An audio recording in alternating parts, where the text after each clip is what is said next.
राष्ट्रवादीचे ज्येष्ठ नेते छगन भुजबळ यांना मंत्रिमंडळामध्ये स्थान न दिल्यामुळे येवल्यामध्ये आपण पाहू शकतायत का जे भुजबळ समर्थक जे आहेत तर ते आक्रमक झालेले असून या ठिकाणी छगन भुजबळांच्या समर्थनार्थ या ठिकाणी जोरदार घोषणाबाजी करताय आणि त्यांचा सन्मान झाला पाहिजे, त्यांना मंत्रिपद मिळालं पाहिजे अशा आशयाचे जे त्या ठिकाणी घोषणाबाजी करतायत। तर आपण त्यांच्याशी बातचीत करणार आहोत। या ठिकाणी तुम्ही जोरदार घोषणा करताय आणि भुजबळ साहेबांना मंत्रिपद मिळालेलं नाही तर काय सांगाल?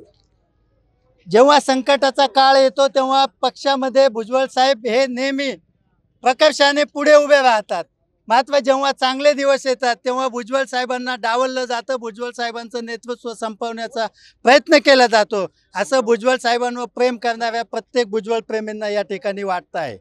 भुजबळ साहेबांचा सन्मान खऱ्या अर्थाने व्हायला पाहिजे होता, परंतु भुजबळ साहेबांना मंत्रिपद डावलल्याने नाशिक जिल्ह्याच्या विकासावर याचा निश्चित परिणाम होणार आहे, येवला लासलगाव मतदारसंघाच्या विकासावर याचा परिणाम होणार आहे आणि आमची प्रत्येकाची ही आग्रही मागणी आहे की भुजबळ साहेबांना मंत्रिपद मिळालं पाहिजे। जर भुजबळ साहेबांना मंत्रिपद मिळालं नाही तर भुजबळ साहेबांच्या भूमिकेच्या पाठीमागे हा नाशिक जिल्हा येवला लासलगाव मतदारसंघ उभा राहील।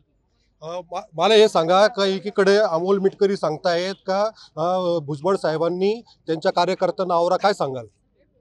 असं काही नाही आहे। आदरणीय छगनरावजी भुजबळ साहेब या महाराष्ट्रात नव्हे तर संपूर्ण देशाचे ओबीसीचे नेते म्हणून ज्यांचा परिचय आहे, समता परिषदेच्या माध्यमातून भुजबळ साहेबांनी गोर गरीब दलित आदिवासी हरिजन असो गिरिजन असो सर्वांना समान न्याय देण्यासाठी त्यांच्या हक्कांसाठी या महाराष्ट्रामध्ये एवढा मोठा जरांगे पॅटर्न ज्याला म्हणतो त्याचा शोध देऊन या महाराष्ट्रामध्ये एक ज्येष्ठ नेते म्हणून भुजबळ साहेबांचा या देशामध्ये महाराष्ट्रामध्ये परिचय आहे। आज या अजितदादा गटाचे म्हणून एक तज्ञ सदस्य विधानसभा सदस्य म्हणून साहेबांचा परिचय असताना, साहेब एवढे धुरंधर नेते असताना जाणून बुजून एका ओबीसी नेत्यावर हा एवढा मोठा अन्याय या होऊ घातलेल्या सरकारने घातलेला असून या मतदारसंघातील सर्व मतदार या विधानसभेत जे असलेले मंत्रिमंडळ आहे त्यामध्ये भुजबळ साहेबांना समाविष्ट करण्यासाठी आतोनात प्रयत्न करत आहे आणि भुजबळ साहेबांना जर डावललं गेलं तर आमचा मतदारसंघ असो आणि नाशिक जिल्हा असो यामध्ये आम्ही कुठल्याही परिस्थितीमध्ये साहेबांची साथ सोडणार नाही। साहेबांना योग्य असा मंत्रिमंडळाने मुख्यमंत्र्यांनी न्याय द्यावा अशी मी तळमळीची विनंती करतो थांबतो।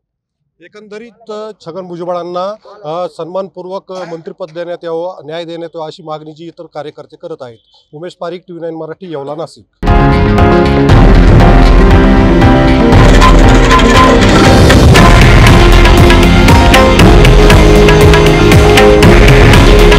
हे आहे देशातील नंबर 1 न्यूज नेटवर्क आणि आपण पाहत आहात TV9 मराठी। काळजी तुमची, हित महाराष्ट्राचं।